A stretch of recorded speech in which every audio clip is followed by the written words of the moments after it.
Alors aujourd'hui, l'équipe de France n'a pas joué. L'équipe de France n'a pas joué, mais l'équipe de France s'est justement exercée au fameux justement exercice qui est la conférence de presse, et Kylian Mbappé, en tant que capitaine de l'équipe de France, a été appelé devant les micros pour pouvoir donner son avis sur la situation politique qui a lieu actuellement justement en France.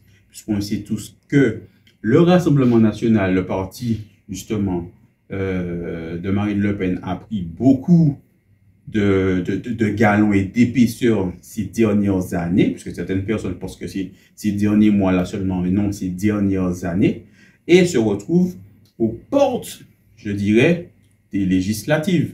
Donc, à ce moment-là, ils ont posé des questions directes à Kylian Mbappé sur ce qu'il pensait de cette situation, puisque la veille, Marcus Thuram avait déjà pris la parole et, en étant le bon fils de son père, s'est positionné politiquement en justement invitant tout le monde à venir voter pour faire barrage au Rassemblement national, qui est un parti qui, selon lui, ne devrait pas avoir la possibilité d'être dans la bataille finale pour une élection.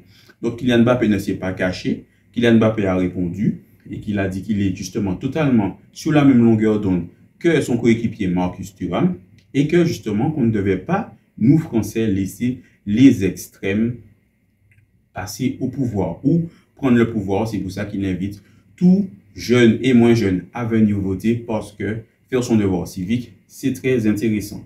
Alors, moi, j'ai trouvé justement cette intervention-là super intéressante, parce que souvent, on reproche aux joueurs, tout particulièrement à Kylian Mbappé, de ne jamais parler concernant cela et de ne jamais prendre position. Là, il a clairement pris position en montrant qu'il soutenait totalement les propos de son coéquipier Marcus Thuram, et que justement, il n'était pas loin de penser exactement la même chose que lui, et que beaucoup de personnes dans l'équipe de France pensent la même chose que lui. C'est pour ça qu'il a parlé en son âme et conscience, il a pris ses responsabilités en tant que capitaine pour pouvoir donner cette déclaration.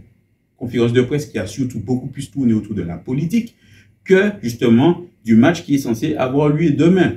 Des journalistes qui étaient là et même des dires de Kylian Mbappé, il est vrai que le match de demain est super important, mais la situation du pays est beaucoup plus importante que celle-ci. C'est pour ça qu'il se permet de faire ces déclarations. Ensuite, on a eu droit justement à l'intervention du sélectionneur Didier Deschamps, qui lui a eu un discours totalement différent de celui de son joueur, puisque il a botté en touche quasiment totalement toutes les questions qui parlaient politique, disant qu'il est totalement déconnecté de cela, et ce qui l'intéresse, c'est le match de demain. Alors, la question se pose, qui a eu le meilleur discours? Selon moi, eh bien, en fait, il n'y a personne qui a eu le meilleur discours. Chaque personne a parlé et a donné son avis sur la situation. Didier Deschamps, en tant que sélectionneur de l'équipe de France, essayant de garder ses joueurs concentrés sur la compétition qu'ils sont en train de préparer, est-ce qu'il a eu raison de parler de la sorte? Je dirais qu'il a eu ses raisons et qu'il n'a pas forcément eu tort, puisque il ne faut pas oublier qu'ils sont en train de préparer une compétition, et peut-être que ce que lui veut, c'est que tout le monde reste concentré sur cela et ne s'éparpille pas sur d'autres situations. D'autres personnes diront qu'il Mbappé aurait dû fermer sa bouche. D'autres diront qu'il a eu raison de prendre parole. Certains diront que Deschamps aurait dû prendre parti ou prendre la parole pour pouvoir dire ce qu'il pense vraiment. Certains diront justement qu'il a eu raison de répondre de la sorte. Pour moi, il n'y a aucune personne qui a raison. Il n'y a que des gens qui ont leur propre raison pour intervenir d'une certaine façon. Et puis, vous savez, tout ce qu'on dit, peu importe ce que tu fais dans la vie, tu seras critiqué. Quand je vois la vague justement de critiques que Kylian Mbappé s'est prise quelques minutes après sa déclaration, alors que tout le temps, les gens lui reprochent de ne pas prendre parti, ça prouve clairement que peu importe ce que tu fais, tu ne seras jamais prophète, on dira, dans ton pays. Et que tu essaies de le faire bien ou de le faire moins bien, tu seras toujours critiqué. Donc moi, ce que je pense de tout cela, c'est que la vérité, elle sera sur le terrain.